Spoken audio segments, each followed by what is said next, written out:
ಮಾಧ್ಯಮದವರಲ್ಲಿ ಮತ್ತು ಟಿವಿ ಮಾಧ್ಯಮದವರಲ್ಲಿ ನನ್ನ ಕಳೆಯ ಮನವಿ ಏನೆಂದರೆ, ನಮಗೆ ಸ್ವಾತಂತ್ರ್ಯ ಬಂದು 78 ವರ್ಷ ಆದರೂ ಸಹಿತ ಈ ದೇಶದಲ್ಲಿ ಅಂದರೆ ಭ್ರಷ್ಟಾಚಾರ, ದುರಾಡಳಿತ, ಈ ಸಜ್ಜನ ಪಕ್ಷಪಾತ ಇದೆಲ್ಲ ಸರ್ವಸಾಮಾನ್ಯವಾಗಿದೆ. ಹೆಂಗೆಂದರೆ ಈ ದೇಶದಲ್ಲಿ ಸಂವಿಧಾನದ ಅಡಿಯಲ್ಲಿ ಕಾರ್ಯನಿರ್ವಹಿಸಬೇಕಾಗ್ತದೆ ಅಧಿಕಾರಿಗಳು. ಈಗ ಲಂಚ ಕೊಟ್ರೇ ಕೆಲಸ, ಲಂಚ ಕೊಡಿದ್ರೆ ಕೆಲಸ ಇಲ್ಲ. ಇದು ಘಂಟಾಘೋಷವಾಗಿ ನಾನು ಹೇಳ್ತಾ ಇದ್ದೀನಿ, ಸರ್ಕಾರಕ್ಕೂ ಹೇಳ್ತಾ ಇದ್ದೀನಿ. ಈಗ ಮಾನ್ಯ ಸಚಿವರು, ಸಮಾಜ ಕಲ್ಯಾಣ ಸಚಿವರು ಮನೆ ಮುಂದೆನೂ ಹೇಳಿ ಬಂದಿದ್ದೀನಿ. ಏನಂದರೆ ಸ್ವಾಮಿ, ನಾವು 30 ವರ್ಷದಿಂದ ಕರ್ನಾಟಕ ಅರಣ್ಯ ಅಭಿವೃದ್ಧಿ ನಿಗಮದಲ್ಲಿ ಗುತ್ತಿಗೆ ತಗೊಂಡು ಕೆಲಸ ಮಾಡ್ತಾ ಇದ್ದೀವಿ. ನಾವು ಸಾಮಾಜಿಕ ಹೋರಾಟನೂ ಮಾಡ್ತಾ ಇದ್ದೀವಿ. ಹೀಗಿರುವಾಗ ಮೊನ್ನೆ 66/12/2012 ಟೆಂಡರ್ ಕರೀತಾರೆ. ಈ ಪ್ರಕ್ರಿಮೆಂಟ್ ಟೆಂಡರ್ 24 ಟೆಂಡರ್ಗಳು ಕರೀತಾರೆ ಸ್ವಾಮಿ. ನಾವು ಈ ಟೆಂಡರ್ಗಳಿಗೆ ಹಣ ಹಂಚಿಕೆ ಮಾಡಕ್ಕೆ ಬ್ಯಾಂಕ್ಲಿಂದ ಲೇವಾದೇವಿ ಅವರಿಂದ ಸುಮಾರು ಲಕ್ಷಗಳ ಗಟ್ಟಲೆ ನಾವು ಸಾಲ ಮಾಡ್ಕೊಂಡ್ಬಂದು ಟೆಂಡರ್ಗಳು ಹಾಕಿದ್ದೀವಿ. ಟೆಂಡರ್ನಲ್ಲಿ ಟೆಕ್ನಿಕಲ್ ಬಿಡ್ ಓಪನ್ ಮಾಡ್ತಾರೆ. ಟೆಕ್ನಿಕಲ್ ಬಿಡ್ಡಲ್ಲಿ ಪಾಸ್ ಆಗ್ತೀನಿ, ಫೈನಾನ್ಷಿಯಲ್ ಬಿಡ್ ಓಪನ್ ಮಾಡ್ತಾರೆ, ಪಾಸ್ ಆಗ್ತೀನಿ. 24 ಟೆಂಡರ್ಗಳಲ್ಲಿ 14 ಟೆಂಡರ್ಗಳು ನನಗೆ ಸಿಗುತ್ತೆ. ಇದರಿಂದ ಬಾಧಿತರಾದ ಈ ಮೇಲ್ವರ್ಗದವರು ಗುತ್ತಿಗೆದಾರರು ಒಳಸಂಚು ಮಾಡ್ಕೊಂಡು ಇವನು ಟೆಂಡರ್ಗೆ ಸಿಗಬಾರ್ದು ಅನ್ನೋ ಉದ್ದೇಶದಿಂದ ಈ ಕಿಂಗ್ ಸೂಟ್ ಅನ್ನೋರು ಇದ್ದಾರೆ ಕರ್ನಾಟಕದಲ್ಲಿ, ಒಬ್ಬ ದೊಡ್ಡ ಸಪ್ಲೈಯರ್ ಅವರು ಕರ್ನಾಟಕ ಅರಣ್ಯ ನಿಗಮದಲ್ಲಿ 10 ರೂಪಾಯಿ ವಸ್ತುನ 1 ರೂಪಾಯಿಗೆ ಖರೀದಿ ಮಾಡಿಕೊಂಡು ಮೋಸ ಮಾಡ್ತಾರೆ.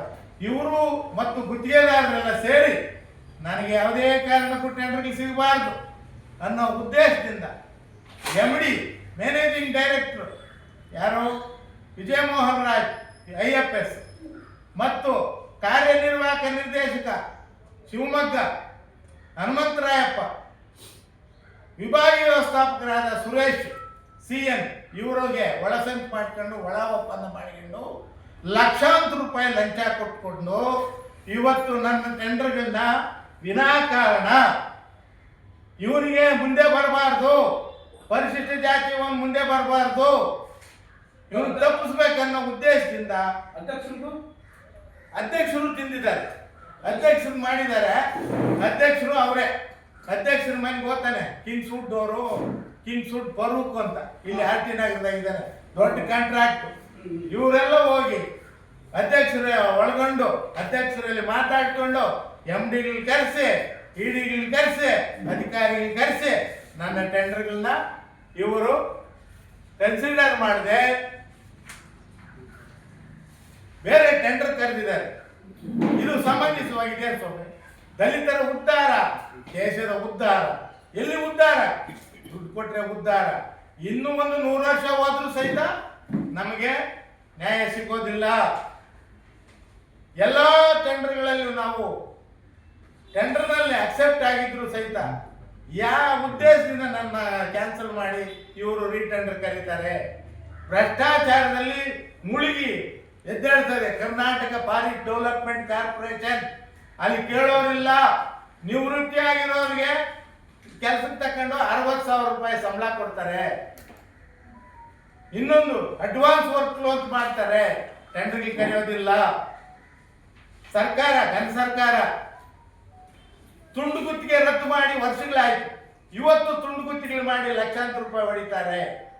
ಈ ಒಂದು ವಿಜಯಮೋಹನ್ ರಾಜು IFS ಮತ್ತು ಹನುಮಂತರಾಯಪ್ಪನವರು, ಈ ವಿಭಾಗೀಯ ವ್ಯವಸ್ಥಾಪಕರು CN ಸುರೇಶ್ ರವರು ಸಾಕಷ್ಟು ಕೊಳ್ಳೆ ಹೊಡೆದು ದುಡ್ಡು ನಮ್ಮ SC ST ಗುತ್ತಿಗೆದಾರರಿಗೆ ಅನ್ಯಾಯ ಮಾಡಿದ್ದಾರೆ.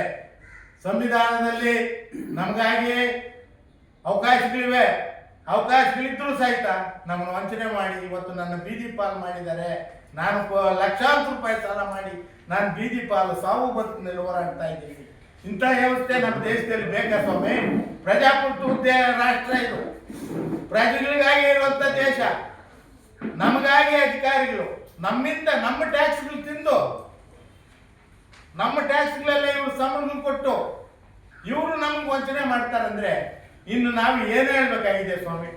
ತಾವೇ ಆಲೋಚನೆ ಮಾಡಬೇಕು, ಇದನ್ನ ಗಂಭೀರವಾಗಿ ಪರಿಗಣಿಸಬೇಕಾಗಿದೆ. ಸರ್ಕಾರನೂ ಇದ್ರ ಬಗ್ಗೆ ಎಚ್ಚೆತ್ತುಕೊಬೇಕಾಗಿದೆ. ಸರ್ಕಾರಗಳು ನಡೀತಾ ಇರೋದೇ ಈ ಟೆಂಡರ್ ಕಮಿಷನ್ಗಳಿಂದ. ನಾನು ಸಾಬೀತು ಮಾಡ್ತೀನಿ. ಬಿಜೆಪಿ ಸರ್ಕಾರ ಇದ್ದಾಗ 40%, ಈಗ ಯಾವ ಪರ್ಸೆಂಟ್ ಐತೆ? ಮಾನ್ಯ ಭೀಮಣ್ಣ ಇವರು ನಮ್ಮ ಫಾರೆಸ್ಟ್ ಮಿನಿಸ್ಟ್ರು ಇದಕ್ಕೆ ಉತ್ತರ ಕೊಡ್ಬೇಕು. ಈಶ್ವರ್ ಖಂಡ್ರೆ ಸಾಹೇಬರು ಇಂಥ ಅಧಿಕಾರಿಗಳು ಮಾಡ್ಕೊಂಡು ಏನು ಮಾಡ್ತಾ ಇದ್ದಾರೆ ದೇಶದಲ್ಲಿ? ಈ ದೇಶದಲ್ಲಿ ನಾವು ಬದುಕಬೇಕಾ? ಸಮಾಜದಲ್ಲಿ ನಾವು ಬಾಳ್ಬೋದಾ? ಸಾಮಾಜಿಕ ಬಹಿಷ್ಕಾರ ಹಾಕಿದಾರಲ್ಲ, ಒಬ್ಬ ಎಸ್ಸಿಗಿರೋ ಅಂತ ಹಕ್ಕುಗಳನ್ನ ಕಿತ್ಕೊಂಡ್ರು ಅಂತ ವಿಚಾರ ಇದು. ಇದಕ್ಕೆ ನೋಡ್ತಾ ಇದ್ರು, ಇನ್ನು DCPಗಳನ್ನ ಅಲ್ಲಿ DO SP ಗಳನ್ನ ಹಾಕಿಲ್ಲ, ಅವ್ರು ಹಾಕಿಲ್ಲ, ಈಗ ಹಾಕಿಲ್ಲ ಅಂತ ಕತೆ ಹೇಳ್ತಾವ್ರೆ.